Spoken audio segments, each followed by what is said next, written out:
Le bureau de l'UNESCO à Abidjan mène la lutte contre les infox, un phénomène qui gangrène le quotidien des Ivoiriens via les réseaux sociaux. Et puis à Madagascar, l'électricité reste un produit de luxe. Les habitants de nombreux villages s'éclairent à la bougie ou à la lampe à pétrole. Le taux d'accès à l'électricité de seulement 15% n'a pas évolué depuis maintenant 8 ans. Bonsoir et bienvenue dans le journal. Comment faire face aux infox? Les informations fallacieuses prolifèrent comme des champignons sur les réseaux sociaux avec son corollaire de désagrément. Le bureau de l'UNESCO à Abidjan va en guerre contre cette pratique, d'où la formation de 20 jeunes issus d'organisations de jeunesse sur l'éducation aux médias et à l'information. L'idée, les amener à prendre avec des pincettes tout ce qui vient des réseaux sociaux. Bintou Pekele Maïsako. Brice Monet est activiste sur les réseaux sociaux. Pendant 4 jours, il participe à l'atelier de formation des organisations de jeunesse sur l'éducation aux médias et à l'information organisé par l'UNESCO. Il en ressort capable de reconnaître une fausse information, infox, d'une vraie. Toute information qui vient n'est pas forcément vraie tant qu'elle ne fait pas l'objet d'une vérification, donc d'une source. Donc il faudrait toujours vérifier la source ou encore vérifier l'information avant de pouvoir s'en faire propriétaire ou encore avant de partager. Comme Brice, 19 autres jeunes issus des organisations de jeunesse et sélectionnés via Internet par appel à candidature ont pris part à cet atelier. Ils se disent prêts à restituer les acquis de cette formation aux membres de leurs organisations. Je pars d'ici avec beaucoup d'instructions, beaucoup de calibrage et puis ça me donne encore cette force-là de comprendre comment fonctionner. Et lorsque je recevrai des informations désormais, comment me tenir, comment me comporter. Et au sortir d'ici, je vais encore réunir tous mes amis et puis si possible organiser encore une autre conférence pour qu'ensemble on puisse être éduqués. Je venais ici avec des a priori sur le comportement du citoyen face au numérique. Mais au sortir de ce séminaire de 4 jours, honnêtement, je pense que nous devons prendre conscience que nous sommes impliqués dans tout ce que nous partageons, toutes nos actions sur les réseaux sociaux sont des actions en fait qu'on doit mesurer. Ces jeunes ont été formés sur divers thèmes liés aux dangers des réseaux sociaux.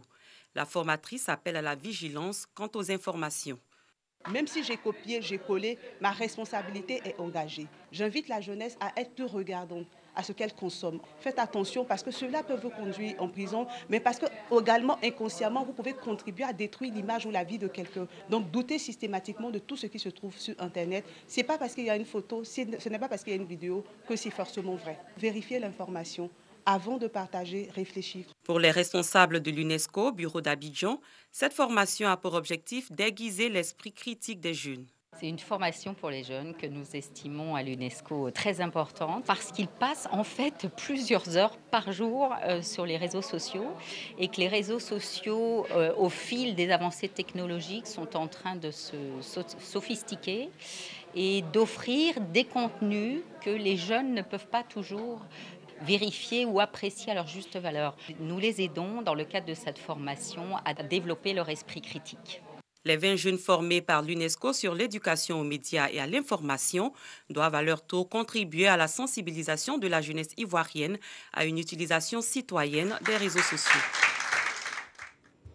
Des jeunes qui occupent une place prépondérante dans la société, des jeunes qui ne participent pas pleinement aux prises de décision, une participation qui pourrait pourtant leur permettre de contribuer au développement de leur pays. En Côte d'Ivoire, le réseau estudiantin pour la valorisation de l'intellect et du leadership en Afrique a organisé une conférence à l'université Félix Houphouët-Boigny de Cocody pour en parler. Le reportage de Colette Ilboudou. Ils sont près de 1,8 milliard sur une population mondiale estimée à plus de 7 milliards de personnes. Les jeunes sont considérés comme la frange la plus importante et en Côte d'Ivoire, cette jeunesse constitue 70% de la population selon le dernier recensement général de la population de l'habitat RGPH 2014, un atout considérable à prendre en compte dans les politiques de développement. Et ces jeunes sont pourtant laissés pour compte dans les programmes de développement selon le REVILA, réseau estudiantin pour la valorisation de l'intellect et du leadership en Afrique. Cette jeunesse qui est une grande force que nous pouvons bien utiliser pour pouvoir propulser le développement de notre continent est mise à mal. Associer les jeunes, les intégrer, les impliquer dans tout ce qui est politique et stratégies pour pouvoir faire sortir nos localités de leur léthargie, de la pauvreté. Pour répondre à ces préoccupations, la contribution des jeunes est au cœur d'une conférence à l'université Félix Houphouët-Boigny. Le conférencier, Léyébi Lucien, le maire de la commune de Bois-Flépas, se peigne fin le rôle que doivent jouer les jeunes pour être pris en compte dans les programmes de développement. Quoi de plus normal de venir répondre à l'appel des jeunes de Révilla, ces jeunes-là qui prennent de très belles initiatives et pour nous c'est très important. C'est pourquoi nous les avons toujours soutenus dans leur action. Parce que nous savons que la jeunesse c'est la force, la jeunesse c'est l'action, la jeunesse peut-être a besoin d'être orientée, a besoin d'être suivie, d'être encadrée et c'est ce que nous faisons et c'est ce qui a toujours payé. La jeunesse, une force à prendre alors en compte dans les objectifs de développement durable. Les participants saluent l'initiative. En tant que jeune, en premier, il faudrait que je sois leader pour pouvoir apporter un plus à ma localité, surtout à ma nation. En plus d'être leader, il faudrait que je sois curieuse et enfin être active. Il ne faut pas seulement critiquer ce que l'on voit ou dire ce qui n'est pas bon, mais il faut aussi participer. Nous sommes sortis très enrichis de cette conférence, dans la mesure où nous avons été édifiés par le conférencier concernant donc la participation de la jeunesse dans le processus de développement de nos différentes localités. Et c'est pour cela que je veux, avec vous, encourager ce genre d'initiatives, les pérenniser afin que la jeunesse puisse prendre sa part dans le processus de développement. Créé le 20 décembre 2014, le Révilla Réseau estudiantin pour la valorisation de l'intellect et du leadership en Afrique est une structure apolitique qui regroupe plus de 200 jeunes étudiants, entrepreneurs, des jeunes professionnels qui œuvrent pour la contribution des jeunes dans le développement local. Et puis des experts réfléchissent sur la gestion des réserves de biosphère à Tahabo dans le sud du pays, dans la région de l'Agne-Bitiassa. Contribution des réserves de biosphère au développement durable dans le contexte du changement climatique. C'est le thème de la 6e Assemblée générale du programme sur l'homme et la biosphère. Il s'agit pour les participants venus de plusieurs pays africains et européens de réfléchir et de faire des suggestions et propositions en vue de faire face aux effets du changement climatique. Une initiative de l'UNESCO. Soro Corona. Visite des stations d'écologie tropicale et géophysique de l'Amto dans le département de Tahabo. L'Amto est une réserve scientifique de biosphère créée en 1968 qui abrite des programmes de recherche sur la structure et le fonctionnement d'un écosystème de la savane tropicale. C'est cette station qui accueille la 6e Assemblée générale du programme sur l'homme et la biosphère. Les 150 experts venus d'Afrique et d'Europe réfléchissent à une meilleure connaissance des valeurs écologiques, culturelles, scientifiques et sociales des réserves de la biosphère de la région africaine. Nous souhaitons étudier la possibilité éventuellement de mettre la réserve de l'Amto et de la considérer comme une réserve de biosphère reconnue par l'UNESCO dans le futur.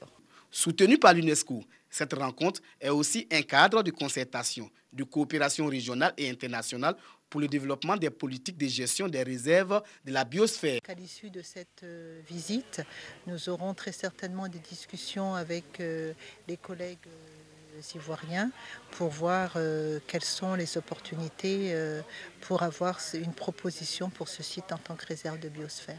L'Assemblée générale du programme sur l'homme et la biosphère se réunit de façon tournante dans les pays membres chaque 2 ans. Elle permet de faire le point des activités de lutte contre le changement climatique de chaque comité national. Le Conseil de sécurité de l'ONU a mis fin aujourd'hui à 15 ans d'opération de paix en Haïti, auquel va succéder une simple mission politique, en déplorant dans le même temps la crise politique, économique et sociale qui secoue ce pays. Lors d'une réunion du Conseil consacrée à la diminution drastique de la présence de l'ONU dans le pays le plus pauvre du continent américain, l'ambassadrice américaine à l'ONU, Kelly Craft, a salué un jour historique tout en notant l'impasse dans laquelle se trouve le pays. La était déployée depuis octobre 2017. Elle avait succédé à une mission de casque à bleu créée en 2004 après l'éviction du président Jean-Bertrand Aristide sous la pression d'une insurrection armée et d'une révolte populaire. Madagascar vit au rythme des coupures de courant. Selon la Banque mondiale, le pays se classe au 184e rang sur 190 en matière d'accès à l'électricité, avec ses installations électriques saturées et délabrées, mais aussi ses fraudes d'électricité fréquentes. Madagascar est un pays où l'électricité est un luxe. Claudine et sa famille vivent dans cette tente de fortune depuis bientôt 6 mois. En mars dernier, leur maison a brûlé, ainsi qu'une vingtaine d'autres dans ce quartier de la capitale malgache. Un incendie provoqué par un court-circuit. Le court-circuit a démarré sur cette maison, là-bas. Comme cette maison est en bois sec, lorsque le poteau a pris feu, le fil électrique a propagé le feu vers notre maison, qui est aussi en bois. À Antananarive, 60% des incendies sont causés par des courts-circuits. Aujourd'hui, les techniques de la Jirama, la compagnie d'eau et d'électricité malgache, remplacent un poteau électrique. La majorité des installations des poteaux électriques malgaches sont vieilles de 100 ans, un délabrement auquel s'ajoutaient les branchements illicites. Les gens se branchent n'importe où ou sans autorisation et le transformateur ne supporte plus la surtension. Par exemple, une installation ne peut supporter que 3 ampères alors que ces gens font de la soudure, des brochings et utilisent d'autres appareils à haut voltage. Les câbles venant de leur maison peuvent chauffer et brûler. Depuis plusieurs années, la Jirama est accusée de mauvaise gestion en vendant son électricité à perte. En effet, la compagnie nationale achète le kilowattheure à des fournisseurs privés 2 fois plus cher qu'elle ne le vend aux consommateurs. Résultat, une dette colossale de 300 millions d'euros et des coupures de courant fréquentes pour économiser de l'électricité. Là, ce vendeur d'appareils électriques s'éclaire désormais grâce à des panneaux solaires. Lorsqu'on regardait une émission télé, ça coupait toujours au moment où ça devenait intéressant.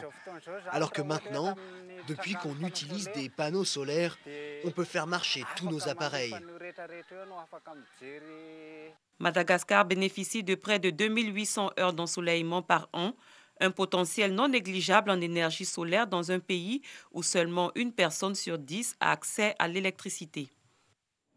Faire pousser en quelques semaines des diamants identiques à ceux extraits d'une mine et moins cher, c'est le pari réussi d'une start-up installée au nord de Paris, c'est en France. Elle s'apprête à intensifier sa production, profitant de la percée des pierres de laboratoire sur le marché du bijou.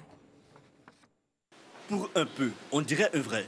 Pourtant, ce diamant ne vient pas des entrailles de la Terre, mais du laboratoire d'une start-up au nord de Paris. Le diamant va pousser parce qu'on va avoir du carbone dans une enceinte réactionnelle et les atomes de carbone vont se déposer atome par atome, couche par couche sur le diamant. Voilà. Et en fait, on se met dans des conditions où on empêche autre chose que du diamant de pousser. Des sociétés américaines, russes ou chinoises produisent déjà en quantité des pierres de synthèse. Leur prix est inférieur de 30 à 40% au diamant minier. Je ne pense pas qu'on fasse d'énormes diamants avec des dessins particuliers qui ont eu lieu, qui se sont fabriqués dans le manteau terrestre. Ça, je ne crois pas, mais a priori, non. Mais par exemple, des diamants entre 1 et 3 carats, franchement, c'est exactement la même chose. Ils sont aussi beaux. Pour le même prix, vous avez un diamant plus gros, ce qui est quand même intéressant. Et en plus, vous savez que c'est un diamant éthique et c'est un diamant qui a un faible impact carbone et qui ne détruit pas les paysages puisque, évidemment, on ne va pas les chercher dans les mines. Voilà, donc on gagne partout. Alors évidemment, il y a un petit peu de résistance, on va dire, chez certains joailliers, ce que je peux comprendre, mais je ne suis pas en guerre contre les diamants des mines, mais pour moi, c'est les diamants du passé et les diamants du futur, ce sont nos diamants de laboratoire. Laboratoire chez nous, et puis l'autre, il est... Voilà, c'est tout pour ce soir. Merci de nous avoir suivis et surtout, portez-vous bien.